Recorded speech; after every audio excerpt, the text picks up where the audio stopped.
ഇനി ഞാൻ വന്നിരിക്കുന്നത് പുഡിങ്ങിൻ്റെ റെസിപ്പി ആയിട്ടാണ്. വളരെ പെട്ടെന്ന് ചെയ്തെടുക്കാവുന്നതേ ഉള്ളൂ. അപ്പോൾ തയ്യാറാക്കുന്നത് എങ്ങനെയെന്ന് നോക്കാം. പുഡിങ്ങിന് വേണ്ടിയിട്ട് ആദ്യം കാരമൽ സിറപ്പ് തയ്യാറാക്കണം. അതിനായിട്ട് ഞാനൊരു പാനിലേക്ക് 1/4 കപ്പ് പഞ്ചസാര ഇട്ട് കൊടുക്കുകയാണ്. ഇനി ഇതിലേക്ക് 2 ടേബിൾ സ്പൂൺ വെള്ളം കൂടി ഒഴിക്കാം. ഇനി നമുക്കിത് കാരമലൈസ് ചെയ്തെടുക്കാം.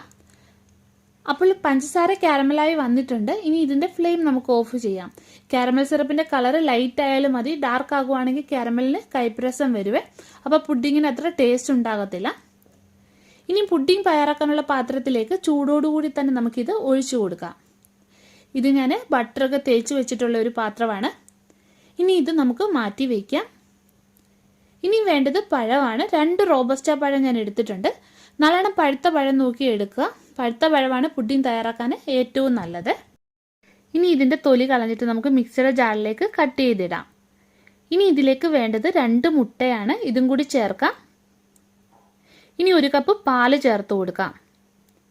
ഇനി 1 ടീസ്പൂണ് വാനില എസൻസ് ചേർക്കാം. ഇനി ഇത് നല്ലോണം ഒന്ന് അരച്ചെടുത്തിട്ട് വരാം.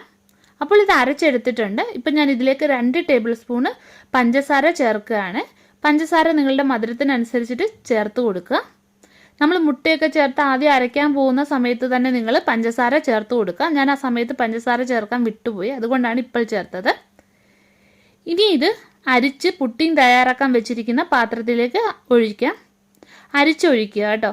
പഴം അരയാതെ കിടപ്പുണ്ടെങ്കിൽ ഒന്നുകൂടെ ഒന്ന് അരച്ച് അല്ലെങ്കിൽ നല്ലോണം ഒന്ന് ഉടച്ച് ഇതിലേക്ക് തന്നെ ചേർത്ത് കൊടുക്കുക. ഇനി ഇത് അടച്ച് വെച്ച് നമുക്ക് വേവിച്ചെടുക്കാം. അതിനായിട്ട് ഞാനൊരു ഇഡ്ഡലി പാത്രത്തിൽ വെള്ളം ഒഴിച്ച് തിളപ്പിച്ചിട്ട് അതൊരു സ്റ്റാൻഡ് ഇറക്കി വെച്ചിട്ടുണ്ട്. ഇതിലേക്ക് ഈ പാത്രം ഇറക്കി വെച്ചിട്ട് വേവിക്കാം. 35-40 മിനിറ്റ് വേണ്ടി വരുവേ ഇത് വെന്ത് വരാൻ വേണ്ടിയിട്ട്. അപ്പോൾ പുഡിങ് ഇവിടെ വെന്ത് വന്നിട്ടുണ്ട്. ഇതിനി ചൂടാറി വരട്ടെ. അപ്പോൾ പുഡിങ് ചൂടാറി ഫ്രിഡ്ജിൽ വെച്ച് തണുപ്പിച്ചെടുത്തിട്ടുണ്ട്. ഇനി ഇതൊരു പ്ലേറ്റിലേക്ക് നമുക്ക് മാറ്റാം. പെട്ടെന്ന് തന്നെ ഇളകി വരും. ഇനി ഇതൊന്ന് കട്ട് ചെയ്ത് കാണിക്കാം. നല്ല സോഫ്റ്റ് ആണ് ഇത്. വായിലിട്ടാൽ അലിഞ്ഞു പോകുന്ന ഒരു പുഡിംഗ് ആണ്. വാനില എസൻസ് ചേർത്തത് കൊണ്ട് തന്നെ മുട്ടയുടെ സ്മെല്ല് ഒട്ടും തന്നെ ഇതിനില്ല.